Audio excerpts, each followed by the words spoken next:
Insurance तो आज के टाइम में लगभग सभी पर्सन इंश्योरेंस वर्ड से फैमिलियर हैं। हम ये लेकर चलते हैं कि मोस्टली पर्सन ने जो इंश्योरेंस है वो करवा रखा है, चाहे उन्होंने किसी भी टाइप का इंश्योरेंस करवाया हो, लाइफ इंश्योरेंस हो, बिजनेस में कोई इंश्योरेंस हो, या फिर इसके अलावा अदर टाइप के इंश्योरेंस है, उस टाइप का कोई इंश्योरेंस हो, तो पर्सन मोस्टली फैमिलियर है इंश्योरेंस वर्ड से।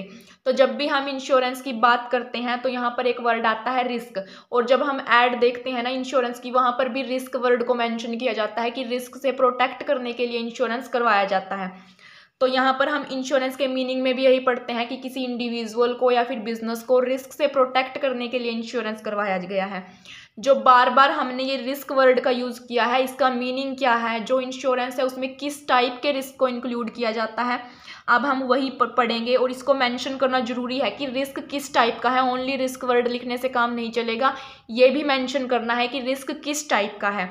तो ये रिस्क हम अगर लाइफ की बात करें, बिजनेस की बात करें, तो लगभग सब जगह रिस्क है, बट ये रिस्क अलग अलग टाइप का होता है, जैसे कि इमोशनल रिस्क हो गया, फाइनेंशियल रिस्क हो गया। तो इंश्योरेंस किस रिस्क को लेकर चलेगा? अगर हम इमोशनल रिस्क की बात करें, इसको हम एक एग्जांपल से समझते हैं। फॉर एग्जांपल, एक पर्सन ने लाइफ इंश्योरेंस पॉलिसी ली हुई है। उसने लाइफ इंश्योरेंस क्यों करवाया? ताकि उसके जाने के बाद उसकी फैमिली को कोई लॉस ना हो, उसकी फैमिली को प्रोटेक्ट रहे उसकी फैमिली। तो इस रिस्क से बचने के लिए उसने लाइफ इंश्योरेंस करवाया। बट उस पर्सन के जाने का उसकी फैमिली को इमोशनल रिस्क भी हो सकता है, फाइनेंशियल रिस्क भी हो सकता है, और दोनों रिस्क भी हो सकते हैं। अब इमोशनल रिस्क कैसे होगा? उस पर्सन के साथ, वो पर्सन फैमिली में रहता है, उस पर्सन के साथ फैमिली मेंबर्स के इमोशन जुड़े हुए हैं, उनकी फीलिंग्स जुड़ी हुई हैं। तो यहाँ पर उसके जाने का इमोशनल रिस्क होगा उसकी फैमिली को। तो क्या कोई ऐसी कंपनी है जो इमोशनल रिस्क को फुलफिल कर सके? तो आज तक तो ऐसी कोई कंपनी बनी नहीं जो किसी के इमोशनल रिस्क को फुलफिल कर सके। और कंपनी छोड़ो, कोई इवन की कोई पर्सन भी ऐसा नहीं है जो उसकी कमी को पूरा कर सके फैमिली में। तो इमोशनल रिस्क को किसी भी हद तक पूरा नहीं किया जा सकता, और इंश्योरेंस कंपनी इस टाइप के रिस्क को फुलफिल नहीं कर सकती। तो इससे क्या क्लियर होता है इस एग्जांपल से कि इमोशनल रिस्क को हम इंश्योरेंस के अंदर इंक्लूड नहीं करेंगे। यहाँ पर इमोशनल रिस्क की कोई बात नहीं होगी। जो इमोशनल रिस्क होता है वो उसकी फैमिली को, उसके रिप्रेजेंटेटिव को बियर करना ही पड़ेगा, कोई कंपनी इसको फुलफिल नहीं कर सकती। अब सेकंड बात आती है फाइनेंशियल रिस्क की। हो सकता है कि वो पर्सन ही अकेला ऐसा था जिसके ऊपर पूरी फैमिली बेस्ड थी, क्योंकि फाइनेंस फैमिली में उसी पर्सन की वजह से आ रहा था, वही ऐसा पर्सन था जो अकेला काम कर रहा था। तो यहाँ पर उस पर्सन के जाने से क्या होगा? फाइनेंशियल लॉस भी तो होगा ना उस फैमिली को। तो इस फाइनेंशियल लॉस को तो कंपनी पूरा कर सकती है ना, कुछ हद तक कंपनी इस फाइनेंशियल लॉस को पूरा कर सकती है। बट ये फाइनेंशियल लॉस भी कब फुलफिल करवाया जाएगा? अगर उस पर्सन ने इंश्योरेंस करवाया होगा। अगर उस पर्सन ने इंश्योरेंस करवाया है तो इंश्योरेंस कंपनी उनके जो नॉमिनी है उसके क्लेम करने पर उनको फाइनेंशियल हेल्प प्रोवाइड कर देगी। तो यहाँ पर इससे क्या बात क्लियर हुई कि इंश्योरेंस के अंदर हम फाइनेंशियल लॉस को लेकर चलेंगे, किसी भी इमोशनल रिस्क को लेकर नहीं चलेंगे। जैसे कि लास्ट लाइन में मेंशन किया हुआ है, the emotional risk can never be compensated but at least the financial loss can be compensated with insurance. Means हम इमोशनल रिस्क को कंपेंसेट नहीं कर सकते, बट हम फाइनेंशियल लॉस को कंपेंसेट कर सकते हैं। इसके बाद आता है मीनिंग ऑफ इंश्योरेंस। इंश्योरेंस का मीनिंग क्या है? Insurance is a legal contract between two parties. Insurance दो पार्टीज के बीच में एक लीगल कॉन्ट्रैक्ट होता है। अब दो पार्टीज की बात हुई तो दो पार्टीज कौन कौन सी हैं? फर्स्टली तो है इंश्योरेंस कंपनी, जो कंपनी इंश्योरेंस कर रही है। एक पार्टी तो वो कंपनी होगी और दूसरी वो पर्सन होगा जो इंश्योरेंस करवा रहा है, चाहे वो अपनी लाइफ का इंश्योरेंस करवाए या अदर टाइप का कोई भी इंश्योरेंस करवाए। तो जो पर्सन इंश्योरेंस करवा रहा है, एक पार्टी वो होगा और दूसरी होगी इंश्योरेंस कंपनी जो इंश्योरेंस कर रही है। तो जो एक लीगल कॉन्ट्रैक्ट हुआ है दोनों पार्टीज के बीच में, ये किस टाइप का है? यहाँ पर इंश्योरेंस कंपनी प्रोमिस करेगी उस पर्सन को उसके फाइनेंशियल लॉस को कंपेंसेट करने का। और वो फाइनेंशियल लॉस को फ्री में थोड़ी ना कंपेंसेट करेगी, उसके बदले में कंसिडरेशन में कुछ ना कुछ तो लेगी। अब उस पर्सन को प्रीमियम पे करना पड़ेगा कंपनी को, और जब उसको अगर कोई लॉस होता है तो कंपनी उसके उस लॉस को फुलफिल करेगी, कंपेंसेट करेगी। तो यहाँ पर इस कॉन्ट्रैक्ट में ये प्रोमिस किया जाता है। अब जो ऊपर दो पार्टीज की बात हुई थी, ये दो पार्टीज को हम क्या बोल लेंगे, एक तो होती है इंश्योरर और दूसरी होती है इंश्योर्ड। इंश्योरर क्या होता है, the insurance company who provide the insurance cover. Insurer वो कंपनी होती है जो इंश्योरेंस प्रोवाइड करती है किसी भी पर्सन को, इंडिविजुअल को या फिर किसी भी बिजनेस को। जो भी कंपनी इंश्योरेंस प्रोवाइडर है वो होगी इंश्योरर। और सेकंड नंबर पर आता है इंश्योर्ड। जैसे कि हमने पहले बात करी थी कि जो पर्सन इंश्योरेंस करवा रहा है, दूसरी पार्टी वो होगा, तो इंश्योर्ड वही पर्सन होगा जो इंश्योरेंस करवा रहा है, जिसने पॉलिसी ली है, जिसको कोई ना कोई रिस्क है, जो रिस्क से प्रोटेक्ट होना चाहता है और वो इंश्योरेंस करवाना चाहता है, तो वो है इंश्योर्ड पर्सन। अब इसके बाद एक वर्ड आता है पॉलिसी। पॉलिसी क्या होती है, पॉलिसी एक डॉक्यूमेंट होता है जिसमें कॉन्ट्रैक्ट की सभी टर्म्स को कंटेन किया होता है। अब कॉन्ट्रैक्ट हमने पहले पढ़ा है कि एक लीगल कॉन्ट्रैक्ट होता है दो पार्टीज के बीच में, तो पॉलिसी उस कॉन्ट्रैक्ट से रिलेटेड एक डॉक्यूमेंट है जो उसमें सारे कॉन्ट्रैक्ट की टर्म्स को मेंशन किया होगा। अब कॉन्ट्रैक्ट की टर्म्स क्या होगी कि कंपनी प्रोमिस करेगी फाइनेंशियल लॉस को कंपेंसेट करने का, और इसके साथ साथ इसमें इंश्योरेंस से रिलेटेड, पॉलिसी से रिलेटेड सब कुछ मेंशन होगा। इंश्योरेंस से रिलेटेड क्या बातें हो सकती हैं कि इंश्योरेंस किस टाइप का है, कब लिया गया है, कब तक का है, कितना टाइम पीरियड है उसका, कोई भी पर्सन कब क्लेम कर सकता है, कितनी अमाउंट पे करनी पड़ेगी, प्रीमियम की अमाउंट क्या होगी, तो ये सब उस कॉन्ट्रैक्ट में मेंशन होगा और उसी डॉक्यूमेंट को हम पॉलिसी बोल लेंगे। उसके बाद आता है वर्ड प्रीमियम। अब प्रीमियम के मीनिंग को क्लियर करने से पहले एक सिंपल सी बात कि जो भी कंपनी अगर बनाई जाती है वो प्रॉफिट कमाने के मोटिव से बनाई जाती है। अब अगर कोई भी कंपनी है वो रिस्क को, उस पर्सन के रिस्क को अपने ऊपर ले रही है, वो फ्री में थोड़ी ना वो कंपनी उस पर्सन के रिस्क को अपने ऊपर लेगी। अब हम भी किसी के रिस्क को ऐसे ही अपने ऊपर नहीं लेते, अगर हमें वहाँ पर कोई ना कोई प्रॉफिट होगा तभी तो हम उसके रिस्क को लेंगे। तो ऐसे ही यहाँ पर इंश्योरेंस कंपनी की बात है कि इंश्योरेंस कंपनी ऐसे ही किसी के रिस्क को अपना रिस्क नहीं मानेगी, क्योंकि जो इंश्योरेंस कंपनी के और उस पर्सन के बीच में कॉन्ट्रैक्ट हुआ, उसमें यही कॉन्ट्रैक्ट में यही होता है ना कि उस पर्सन के रिस्क को कंपनी अपना रिस्क मानेगी और जब उसको कोई फाइनेंशियल लॉस होगा तो उसको कंपेंसेट करेगी। अब कंपनी फ्री में नहीं करेगी ऐसा, तो उस पर्सन को उस रिस्क को के बदले में कुछ ना कुछ देना पड़ेगा कंपनी को।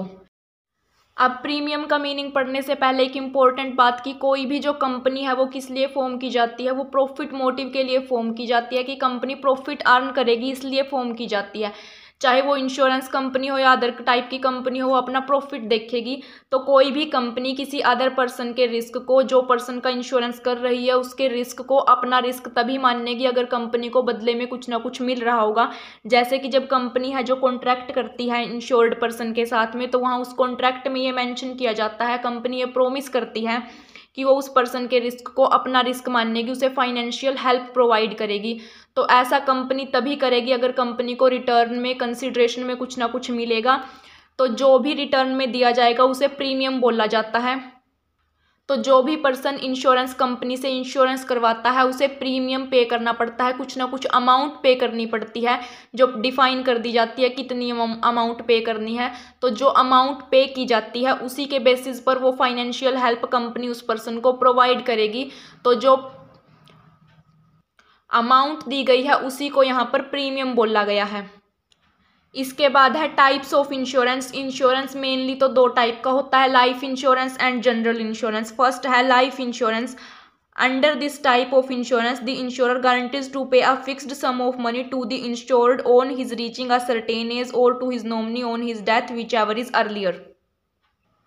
तो इसका मीनिंग है कि इसमें insurer means insurance company guarantee देती है fixed sum of money, fixed amount pay करने की, टू दी इंश्योर्ड, जिस पर्सन ने भी इंश्योरेंस करवाया हुआ है, on his reaching a certain age, या तो उसमें जो एज मेंशन की गई है उस एज को जब वो अटेन कर लेता है तब, या फिर उसकी डेथ होने पर, विच एवर इज अर्लियर, जो भी इनमें से पहले होगा, या तो अटेन कर लेगा वो जो एज मेंशन की गई है उसको, या फिर डेथ पर उस पर्सन के नॉमिनी को वो फिक्स्ड सम ऑफ अमाउंट पे कर दिया जाएगा। अब इसके बाद life insurance cover the risk but it is a type of investment. Life insurance किसी पर्सन के रिस्क को तो कवर करता ही है, बट इसके साथ साथ में ये एक टाइप से इन्वेस्टमेंट का काम भी करता है। इन्वेस्टमेंट का काम कैसे करता है कि जो पर्सन है या तो वो एज को अटेन कर लेगा या फिर उसकी डेथ होने पर उसके नॉमिनी को अमाउंट पे कर दी जाएगी, तो इसमें अमाउंट पे कर दी जाती है, एज अ इन्वेस्टमेंट वर्क करता है ये। Life insurance is also known as assurance because ultimately the amount of policy must be paid. ये एज अ एश्योरेंस काम करता है, इसे हम एश्योरेंस भी बोलते हैं। क्यों? क्योंकि इसमें जो पॉलिसी की अमाउंट है वो पे कर दी जाती है। जनरल इंश्योरेंस के केस में ऐसा नहीं होता। जनरल इंश्योरेंस के केस में अगर लॉस होता है तभी अमाउंट पे कर दी जाती है, अदरवाइज पे नहीं की जाती। बट लाइफ इंश्योरेंस के केस में जो पॉलिसी की अमाउंट है, जो प्रीमियम पे किया गया है वो अमाउंट, अगर पर्सन की डेथ हो जाए तो उसके नॉमिनी को, या फिर अगर वो कुछ एज जो इसमें डिफाइन की गई है पॉलिसी में वो अटेन कर लेता है, तब उस एज को अटेन करने के बाद उस पर्सन को ही वो अमाउंट दे दी जाती है। तो ये as a investment, as a assurance भी काम करता है, क्योंकि इसमें जो अमाउंट है वो पॉलिसी की वो पे कर दी जाती है। के बाद एक पॉइंट है life insurance business in India. India में life insurance business in 1956 life insurance business was nationalised in India. India में इसका राष्ट्रीयकरण कर दिया गया था 1956 में। बट 2000 के बाद the life insurance business has been thrown open to the private sector also. अब ये जो 2000 के बाद में प्राइवेट सेक्टर में भी लाइफ इंश्योरेंस ओपन हो गया है। बहुत सारी प्राइवेट कंपनीज भी लाइफ इंश्योरेंस प्रोवाइड करने लगी हैं। इसके बाद है types of life insurance policy. पहले हमने इंश्योरेंस पॉलिसी के टाइप पढ़े थे, जो है लाइफ इंश्योरेंस और जनरल इंश्योरेंस। अब है लाइफ इंश्योरेंस पॉलिसी के टाइप। ये दो टाइप से होती है, होल टाइम पॉलिसी और एंडोमेंट पॉलिसी। तो फर्स्टली है whole time policy. Whole time policy में क्या होता है, the policy holder, policy holder means जो जिस पर्सन ने पॉलिसी ली हुई है does not get the amount of policy during his life time. यहाँ पर वो अपने लाइफ टाइम में कभी भी पॉलिसी की जो अमाउंट उसने पे की है उसको वो कभी रिसीव नहीं करेगा। The amount is paid only to the nominees or legal heirs on his death. तो जो भी पर्सन उसने अपनी पॉलिसी में नॉमिनी बनाया है उसी पर्सन को उस पर्सन को दी जाएगी अमाउंट। जो ये होल टाइम पॉलिसी है इसे हम लाइफ टाइम पॉलिसी भी बोलते हैं। होल टाइम या लाइफ टाइम पॉलिसी क्यों बोला जाता है, ये पूरी लाइफ के लिए होती है कि जो पर्सन है जिसने इंश्योरेंस लिया है उस पर्सन को ये अमाउंट रिसीव नहीं होगी अपनी पूरी लाइफ में, क्योंकि उसने अपनी पूरी लाइफ के लिए ये पॉलिसी ली हुई है। तो उसकी डेथ के बाद जो भी उसने नॉमिनी बनाया है अपनी पॉलिसी में उसको ये अमाउंट रिसीव होगी। इसके बाद सेकंड है एंडोमेंट पॉलिसी। ये होल टाइम पॉलिसी का अपोजिट है। होल टाइम पूरी लाइफ टाइम के लिए होती है जो पॉलिसी है। एंडोमेंट में एज को डिफाइन कर दिया जाता है कि इतनी एज तक की है जो पॉलिसी वो लेगा policy holder. In this policy the amount is paid to the policy holder on his attaining a certain age. जब वो मेंशन एज को जो मेंशन की गई है पॉलिसी में उस एज को अटेन कर लेता है तब उसको अमाउंट पे कर दी जाती है, या फिर उसके नॉमिनी को, लीगल हायर्स को ऑन हिज डेथ, उसकी डेथ के बाद उनको पे कर दी जाती है। विच एवर इज लेस, इनमें से जो भी पहले होगा तभी पे की जाएगी। अब इसके बाद लाइफ इंश्योरेंस पॉलिसी में ही दो पॉइंट और आते हैं, दो टाइप्स और आते हैं, with profit policy and without profit policy.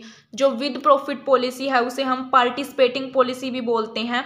In addition to a guaranteed sum payable on maturity. यहाँ पर क्या होता है कि जो पॉलिसी होल्डर है उसको मैच्योरिटी के टाइम पीरियड पर, मैच्योरिटी मीन्स जब इंश्योरेंस की अमाउंट पे की जाएगी उस पर्सन को या उसके नॉमिनी को, तो उस टाइम पर a share of profit of insurance company will also be payable as bonus. तो वहाँ पर उसको इंश्योरेंस कंपनी अपने प्रॉफिट का एज अ बोनस अमाउंट भी देगी कुछ ना कुछ, लेकिन ये होगा विद प्रॉफिट पॉलिसी में। अगर प्रॉफिट पार्टिसिपेटिंग पॉलिसी है, विद प्रॉफिट पॉलिसी है, तो ये इसी कंडीशन में होगा कि इंश्योरेंस कंपनी अपने प्रॉफिट का कुछ शेयर एज अ बोनस उस पर्सन को देगी। अब इसके बाद सेकंड पॉइंट है विदाउट प्रॉफिट और नॉन पार्टिसिपेटिंग पॉलिसी। यहाँ पर इसके वर्ड से ही मेंशन हो जाता है कि विदाउट प्रॉफिट मीन्स प्रॉफिट का कोई पार्ट नहीं दिया जाएगा विदाउट प्रॉफिट पॉलिसी में। तो इस पॉलिसी में क्या होगा, मैच्योरिटी के टाइम पर फिक्स्ड अमाउंट पे कर दी जाएगी होल्डर को, जैसा कि विद प्रॉफिट वाली पॉलिसी में होता था। तो इसमें भी मैच्योरिटी के टाइम पर फिक्स्ड अमाउंट होल्डर को पे कर दी जाएगी। बट यहाँ पर क्या है कि holder of such policy have no right to bonus. जो होल्डर है पॉलिसी का उसको राइट नहीं है बोनस को रिसीव करने का। विद प्रॉफिट पॉलिसी में कंपनी अपने प्रॉफिट का कुछ share as a bonus holder को देती थी, क्योंकि वो पॉलिसी थी विद प्रॉफिट पॉलिसी। यहाँ पर विदाउट प्रॉफिट है तो कंपनी अपने प्रॉफिट का कुछ भी शेयर होल्डर को एज अ बोनस नहीं देगी। तो जो प्रीमियम की अमाउंट होती है इसमें डिफरेंस होता है दोनों पॉलिसी के बीच। अगर विद प्रॉफिट पॉलिसी है तो वहाँ पर जो अमाउंट होगी प्रीमियम की वो ज़्यादा होगी, और अगर विदाउट प्रॉफिट पॉलिसी है तो प्रीमियम की अमाउंट कम होगी। विदाउट प्रॉफिट पॉलिसी के केस में प्रीमियम की अमाउंट कम होगी और विद प्रॉफिट के केस में प्रीमियम की अमाउंट ज़्यादा होगी। तो अगर इन दोनों पॉलिसीज़ के बीच में डिफरेंस आ जाए कि विद प्रॉफिट और विदाउट प्रॉफिट के बीच में डिफरेंस, या फिर पार्टिसिपेटिंग और नॉन पार्टिसिपेटिंग के बीच डिफरेंस, तो इनके बीच में फर्स्ट पॉइंट तो ये होगा कि विद प्रॉफिट पॉलिसी में मैच्योरिटी के टाइम पर जो अमाउंट पे करनी होती है इंश्योरेंस कंपनी को, उसके साथ साथ वो कुछ एक्स्ट्रा अमाउंट भी पे करती है, बट विदाउट प्रॉफिट वाली में एक्स्ट्रा अमाउंट पे नहीं की जाती। विद प्रॉफिट पॉलिसी में जो एक्स्ट्रा अमाउंट पे की गई है वो एज अ बोनस पे की जाती है, और विदाउट प्रॉफिट में no right to bonus, holder को कोई राइट नहीं है बोनस को रिसीव करने का। और थर्ड डिफरेंस होगा इनके बीच प्रीमियम का, कि जो विदाउट प्रॉफिट में है प्रीमियम है जो वो कम होगा, और विद प्रॉफिट पॉलिसी में प्रीमियम की अमाउंट ज़्यादा होगी। अब इसके बाद सेकंड टाइप का इंश्योरेंस है जो है जनरल इंश्योरेंस। जनरल इंश्योरेंस क्या होता है? अदर देन लाइफ इंश्योरेंस, जितने भी टाइप के इंश्योरेंस हैं लाइफ इंश्योरेंस को छोड़कर बाकी सारे टाइप के इंश्योरेंस जनरल इंश्योरेंस के अंडर में आते हैं। अब जनरल इंश्योरेंस को भी कई टाइप से एक्सप्लेन किया गया है। एक तो है फायर इंश्योरेंस, दूसरा मरीन इंश्योरेंस, इसके बाद आता है मिसलिनियस इंश्योरेंस। इस मिसलिनियस इंश्योरेंस में बाकी सभी छोटे छोटे टाइप के इंश्योरेंस को इंक्लूड किया गया है। जैसे कि फर्स्ट है एक्सीडेंट इंश्योरेंस, किसी एक्सीडेंट से बचने के लिए कोई इंश्योरेंस करवा लिया। मोटर व्हीकल इंश्योरेंस, जैसे कि कार का बाइक का कोई इंश्योरेंस करवा लिया। इसके बाद क्रेडिट इंश्योरेंस, अगर कोई ज़्यादा अमाउंट उधार पर दी है तो उसका भी इंश्योरेंस करवाया जा सकता है, एटसेट्रा। और इसके साथ साथ और भी बहुत सारे टाइप हैं जो मिसलिनियस इंश्योरेंस के अंडर में आते हैं। अब जो फर्स्ट टाइप पढ़ा था हमने इंश्योरेंस का, लाइफ इंश्योरेंस, उस केस में क्या था कि लाइफ इंश्योरेंस या तो होल टाइम के लिए लिया जा सकता है, पूरे लाइफ टाइम के लिए, या फिर फिक्स्ड टाइम पीरियड के लिए लिया जा सकता है। बट जनरल इंश्योरेंस में मोस्टली टाइम पीरियड क्या होगा? These are only for 1 year, ये 1 ईयर के लिए होते हैं। इनमें जो प्रीमियम की अमाउंट है वो एक साथ ईयर के स्टार्टिंग में ही पे करनी होती है। And the policy is renewed after 1 year, उस पॉलिसी को 1 साल के बाद 1 ईयर के बाद रिन्यू करवाना पड़ता है दोबारा से। अब हमने लाइफ इंश्योरेंस में पढ़ा था कि जो इंश्योरेंस की अमाउंट है वो होल्डर को तब पे की जाएगी जब मैच्योरिटी का टाइम पीरियड होगा, या फिर होल्डर की अगर डेथ हो जाती है मैच्योरिटी के टाइम पीरियड से पहले तो उसके नॉमिनी को वो अमाउंट पे कर दी जाती है। बट जनरल इंश्योरेंस के केस में अगर लॉस होता है तभी इंश्योरेंस की अमाउंट पे की जाएगी। और दूसरा जो मेन डिफरेंस है लाइफ इंश्योरेंस और जनरल इंश्योरेंस में वो ये है कि लाइफ इंश्योरेंस के केस में पॉलिसी जितनी अमाउंट को कवर करती है, जितनी अमाउंट के लिए इंश्योरेंस किया गया है वो फुल अमाउंट पे कर दी जाती है मैच्योरिटी के टाइम पर या फिर नॉमिनी को। बट जनरल इंश्योरेंस के केस में जितना एक्चुअल लॉस हुआ है उतनी अमाउंट ही पे की जाएगी। फॉर एग्जाम्पल, एक कंपनी है जिसके गोडाउन में 1 लाख तक का माल पड़ा है। अब उस कंपनी को फायर का खतरा है, आग लगने का खतरा है। उसको ये है कि आग लगने से कहीं उसका सारा माल 1 लाख का है जो वो ख़राब ना हो जाए, तो इस केस में वो कंपनी से फायर इंश्योरेंस करवा लेती है, इंश्योरेंस कंपनी से, वो कंपनी जिसके पास 1 लाख का माल पड़ा है। अब उसको रिस्क था इस 1 लाख के माल के डैमेज होने का, तो इसलिए उसने फायर इंश्योरेंस करवाया। बट आग लगने की वजह से अगर उस कंपनी का ओनली 50,000 का ही माल ख़राब होता है तो यहाँ पर जो इंश्योरेंस कंपनी है जितना उसको एक्चुअल लॉस हुआ है, एक्चुअल लॉस हुआ कंपनी को 50,000 का, तो इंश्योरेंस कंपनी वहाँ पर उसको 50,000 तक के क्लेम को ही पूरा करेगी, वहाँ पर उसको 1 लाख रुपया नहीं देगी, क्योंकि इंश्योरेंस उसने 1 लाख तक का करवाया था, 1 लाख तक का माल था, बट उसको एक्चुअल लॉस हुआ 50,000 तक का, तो यहाँ पर कंपनी उसको ओनली 50,000 ही देगी, एक्चुअल लॉस तक के पैसे देगी। अब इसके बाद जनरल इंश्योरेंस के केस में एक पॉइंट आता है bonus in reduction of premium या फिर नो क्लेम बोनस, हम इसे शॉर्ट फॉर्म में NCB भी बोल देते हैं। तो नो क्लेम बोनस, NCB का मतलब है नो क्लेम बोनस, और bonus in reduction of premium इनका सेम मीनिंग है। तो जनरल इंश्योरेंस में जो पॉलिसी है वो 1 ईयर के लिए ली जाती है, और 1 ईयर के बाद में वो दोबारा से रिन्यू करवानी पड़ती है। जब उस पॉलिसी को दोबारा रिन्यू करवाया जाएगा वो या तो हम सेम कंपनी से करवा सकते हैं जिस कंपनी से पहले पॉलिसी ले रखी है, या फिर fresh policy is taken from some other company, या फिर किसी दूसरी कंपनी से एक फ्रेश पॉलिसी ले सकते हैं अदर कंपनी से। तो इसमें क्या है, रिडक्शन ऑफ प्रीमियम का मीनिंग क्या है? Concession in premium, it is a standard practice that the insurance company normally give a concession. तो इसका मीनिंग कंसेशन का क्या है कि जो इंश्योरेंस कंपनी है वो प्रीमियम में छूट देगी, प्रीमियम पे करने में छूट देगी होल्डर को एट अ स्पेसिफाइड रेट से, provided that policy holder not made a claim, जब पॉलिसी होल्डर ने उस ईयर में अगर कोई क्लेम ना किया हो, उसने अमाउंट जो जितने के लिए उसने वो प्रीमियम ले रखा था वो अमाउंट क्लेम ना की हो, तो वहाँ पर पॉलिसी होल्डर को